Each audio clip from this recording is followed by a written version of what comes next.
Ouais, Marie-Patricia, ouais. Ouais, salut, ça va? Ouais, c'est moi. Bah ouais, ça va super, ouais. Ok, bah écoute, bah ouais, qu'est-ce qui m'est arrivé? Bah, laisse tomber, hein. Il y a des gens qui sont venus, vas-y, on va dire, une visite un peu importune, tu vois. Ouais, des cathos, laisse tomber, hein. Ah ouais, ils sont venus nous voir. J'avais envie de leur dire, mais retournez au Moyen-Âge, tu vois. Ouais, non, mais ils sont fous, ces gens, hein. Incroyable. Ouais, non. Il nous parlait, ouais, Dieu est amour et tout. Mais j'avais envie de leur dire, mais retournez voir Louis XIV, tu vois, tout ça. Mais ici, on est en 2020, quoi. Ouais, puis Dieu est amour, je suis désolé, moi, quand je vois les catastrophes naturelles, quand je vois tout ce qu'il y a comme inondation, tout ça, bah dis donc, drôle d'amour, hein. Ouais. Mais qu'est-ce que... Mais c'est pas vrai. Attendez, parce que là, vous allez rire, mais c'est moi, c'est Cyril Delisle. Je vous ai bien eu.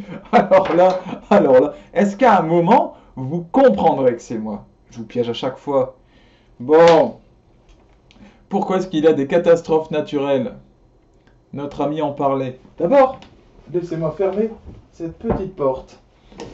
Alors, qu'est-ce qu'on appelle les catastrophes naturelles? On ne parle pas de moi, on pourrait. Mais ce n'est pas si naturel que ça. Augmentation des inondations, tremblements de terre, mouvements de terrain, donc les glissements de terrain, affaissements, etc. Sécheresse et les incendies géants qui vont avec. Quand tout est sec, tout s'enflamme. Éruption volcanique, avalanche. Eh bien, tout cela est en augmentation. Je mets de multiples liens, enfin, quelques-uns en fait, sous ma vidéo qui vous donnent une idée de l'augmentation de ces phénomènes. Alors évidemment, il y a des points précis, des exemples précis. La tempête Gloria en ce moment dans le sud de la France, les incendies de forêt en Australie, le fameux incendie. Il y a des séismes alors là partout aussi. Au Japon, en Turquie, j'imagine que ça n'aura pas échappé à la plupart d'entre nous parce que nous en avons parlé, mais il y en a dont on ne parle pas, hein. En Jamaïque, il y a eu un tremblement de terre terrible d'une force de plus de 7 sur l'échelle de Richter. Pas sous l'aisselle de Richter, par contre. Il y a eu une inondation à Madagascar, ce qui a fait 32 morts et 116 000 sinistrés. Je parle de vraiment ce que j'ai trouvé de plus récent là. Alors, évidemment, quand on entend parler de ça, tout de suite on pense à la fin du monde. Oh, il y a des catastrophes, c'est la fin du monde, ça y est, c'est la colère divine qui s'abat sur nous. Est-ce que c'est ça? Eh bien écoutez, prenons la Bible. Ben Sira. Ben Sira, c'est dans l'Ancien Testament, c'est un très beau livre. Vraiment, je vous le conseille. S'il y a quelques livres à lire dans l'Ancien Testament, c'est celui-là, celui de la sagesse aussi. La Genèse et l'Exode qui sont très beaux. Très beaux et très vrais aussi. Qui parlent de choses profondes. Alors, Ben Sira, chapitre 40, versets 8 à 11. Ainsi en va-t-il pour toute chair, depuis l'homme jusqu'à la bête, et pour le pécheur, 7 fois plus encore. Peste, sang, querelle, épée, malheur, famine, destruction et fléau. C'est contre les gens sans loi que tout cela a été créé. Et c'est à cause d'eux que survint le déluge. Tout ce qui vient de la terre retourne à la terre, et ce qui vient des eaux fait retour à la mer. Voilà. La création est une force en elle-même. Et tous nos malheurs, donc que ce soit les catastrophes naturelles, mais aussi les maladies, puisqu'on parle de la peste, on parle des guerres aussi, du fait de faire couler le sang, tous les fléaux, les malheurs, les divisions, eh bien tout vient du péché de l'homme. Les catastrophes naturelles sont dues au péché de l'homme, en particulier des plus pécheurs évidemment, mais nous sommes tous pécheurs. Donc nous sommes tous co-responsables de ce qui se passe sur Terre. Dès que nous agissons mal, il y a des conséquences, euh, et moi le premier. Alors, aussi, évidemment, il y a la parole du pape François, puisque le pape François ne se prive pas de parler de la préservation de l'environnement. Donc le pape François a dit une parole qui est restée célèbre, si nous ne protégeons pas la création nous détruira. Donc ce qui rejoint un petit peu ce que je viens de dire. En plus, dans la parole que je viens de vous lire, nous avons parlé du déluge. Le déluge, qu'est-ce que c'est? C'est un peu la plus grande inondation que nous ayons eue sur Terre. Il y a eu des pluies torrentielles pendant des semaines, des mois. Et puis la mort d'une grande partie des êtres humains qui étaient sur Terre à ce moment-là et qui étaient tous des pêcheurs. Voilà. Celui qui a été sauvé, c'est Noé, dans cette histoire, qui a été prévenu par le Seigneur. Et ainsi, le Seigneur a pu redévelopper l'humanité à partir de lui qui n'était pas mauvais. Vous voyez? Ainsi, vous avez compris, je pense, où j'allais en venir. C'est simple. Les catastrophes naturelles sont les conséquences de toutes les mauvaises actions de l'homme envers la création. Et effectivement, c'est une manifestation de la colère de Dieu. Effectivement. C'est une infime partie, puisque la colère de Dieu en elle-même, quand elle s'abattra sur le monde, ça va être épouvantable. Mais ça nous donne une petite idée, parce que ces petites catastrophes qui nous arrivent, toutes ces choses, les maladies, tout ça, ça nous permet de nous améliorer quand même avec le temps. Il nous donne une petite pichenette pour nous dire, ah, attention. Et quand il va se déchaîner, alors là... alors, qu'est-ce que c'est que toutes ces mauvaises actions de l'homme? Eh bien, en particulier, les mauvaises actions qui concernent déjà l'environnement. Pollution.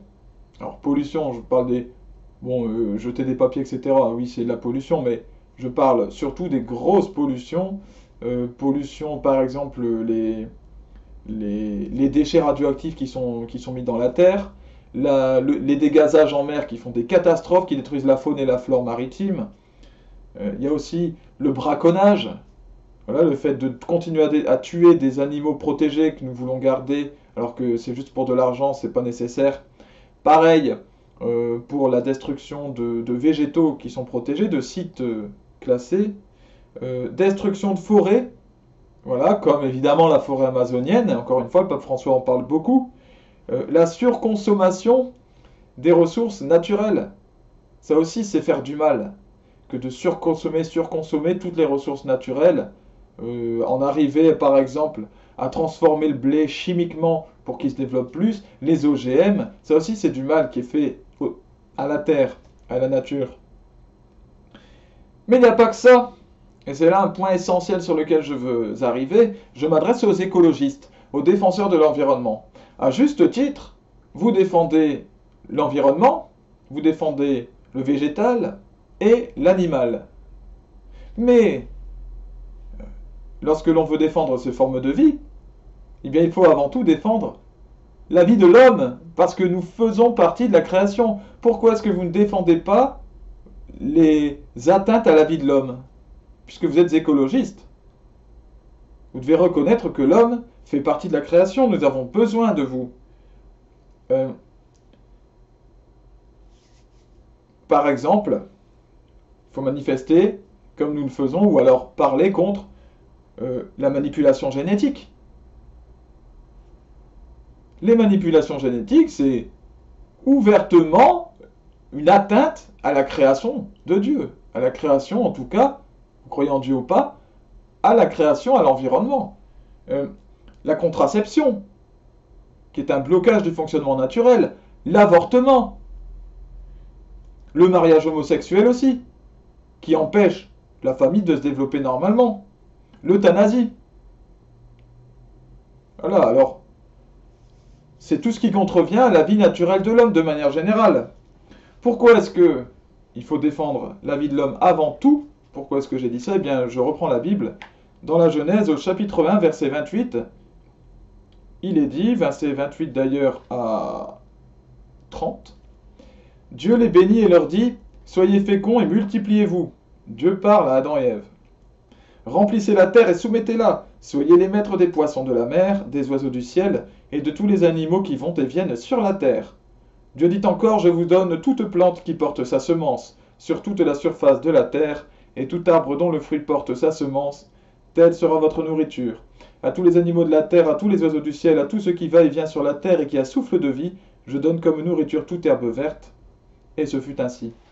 Donc, la terre a été conçue pour nous.